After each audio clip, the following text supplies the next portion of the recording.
नमस्कार, स्वागत है आपका बिहार समाचार में। अब तक की बड़ी खबर आ रही है कि ईवीएम हटाने का ऐलान कर दिया गया है। ईवीएम को मोदी वोटिंग मशीन तक कह दिया गया।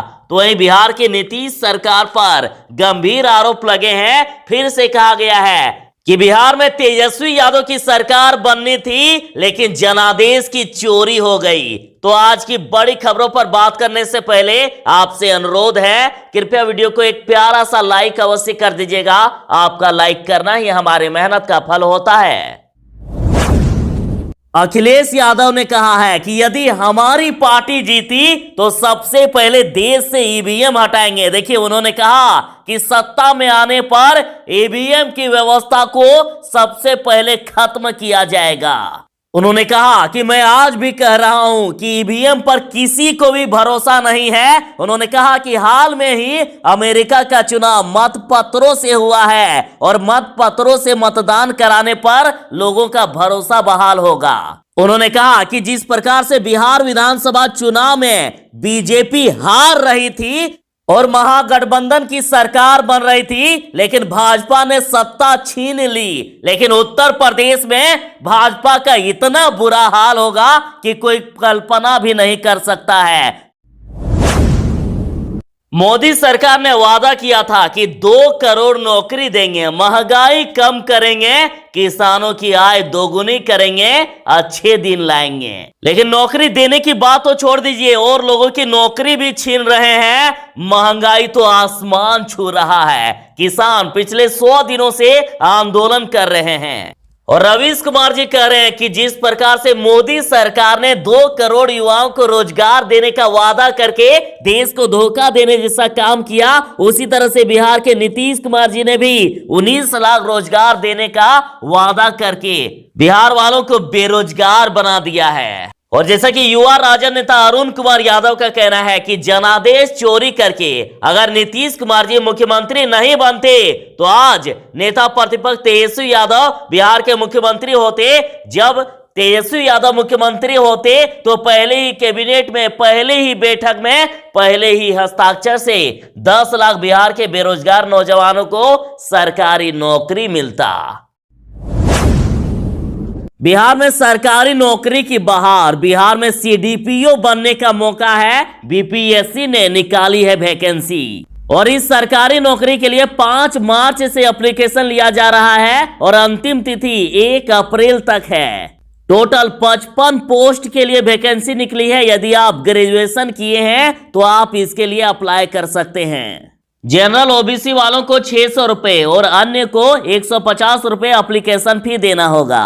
आप इसे बीपीएससी के ऑफिशियल वेबसाइट या सरकारीरिजल्ट.com से भी फॉर्म फिल कर सकते हैं। वीडियो के डिस्क्रिप्शन में आपको लिंक भी मिल जाएगा।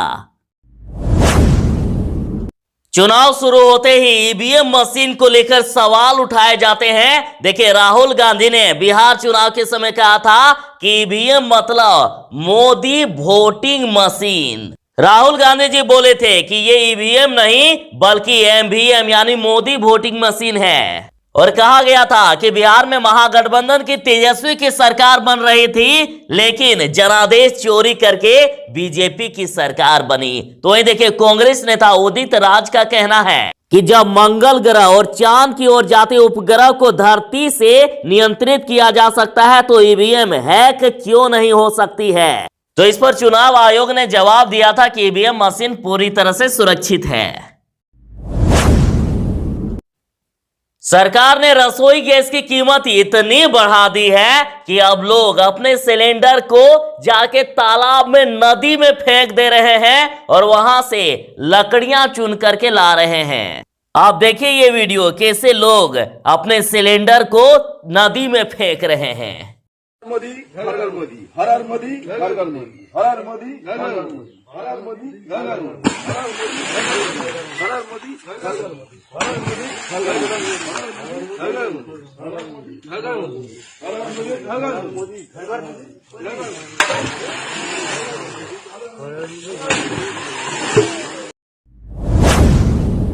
देख लीजिए, जनता में मोदी सरकार के प्रति इतना गुस्सा है कि शब्दों में बयां तक नहीं कर पा रहे हैं, और फिर भी कह रहे हैं कि सत्ता परिवर्तन नहीं होगा क्योंकि इनके पास ईवीएम मशीन है। और मीडिया, देखिए आप द नेशन का ये रिपोर्ट।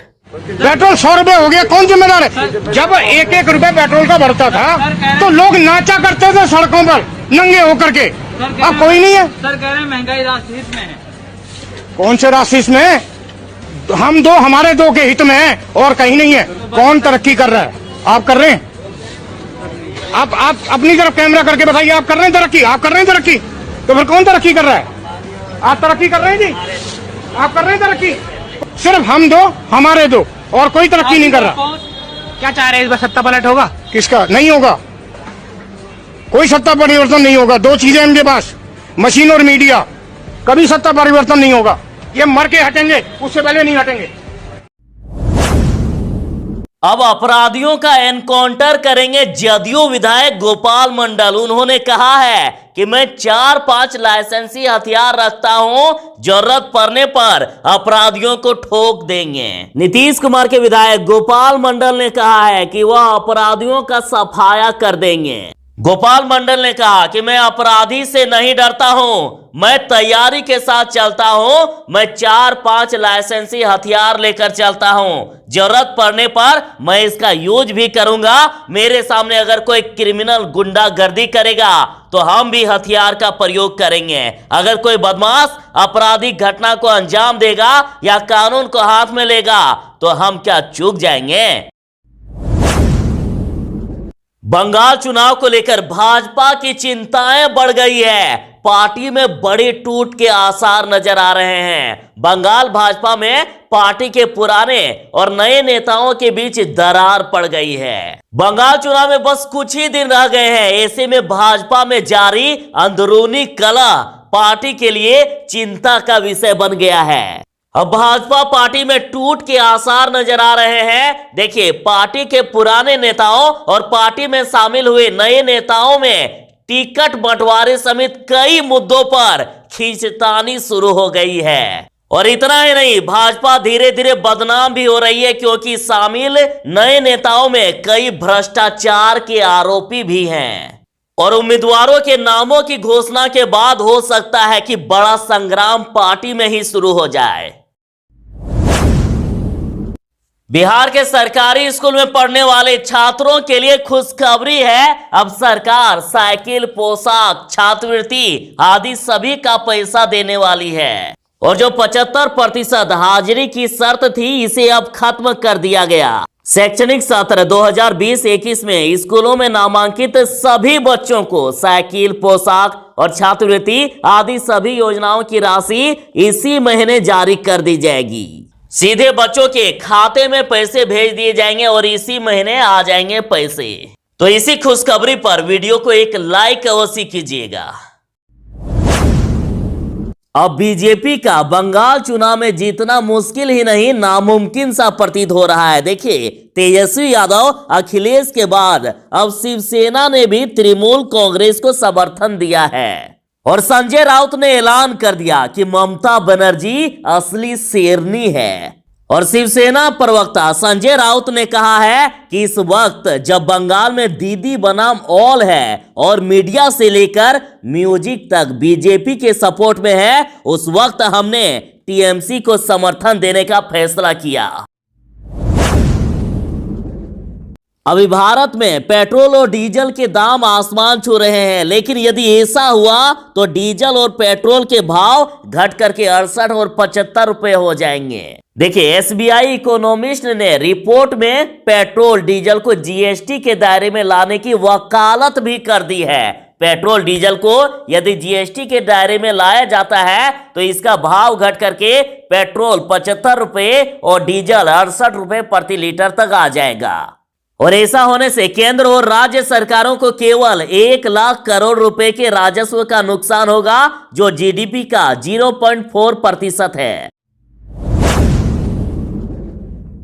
कोरोना जैसी गंभीर महामारी जिससे पूरी दुनिया में हाहाकार मचा है और अब फिर से देश में कोरोना के मामले बढ़ रहे हैं। क्योंकि मोदी सरकार वैक्सीन बनने के 1 महीना बाद भी आम लोगों को वैक्सीन नहीं दे रही है। और अब हाईकोर्ट ने सीधा सरकार से पूछा है, कोरोना का टीका पाने के लिए विशिष्ट वर्गीकरण किए जाने के पीछे कारण क्या है?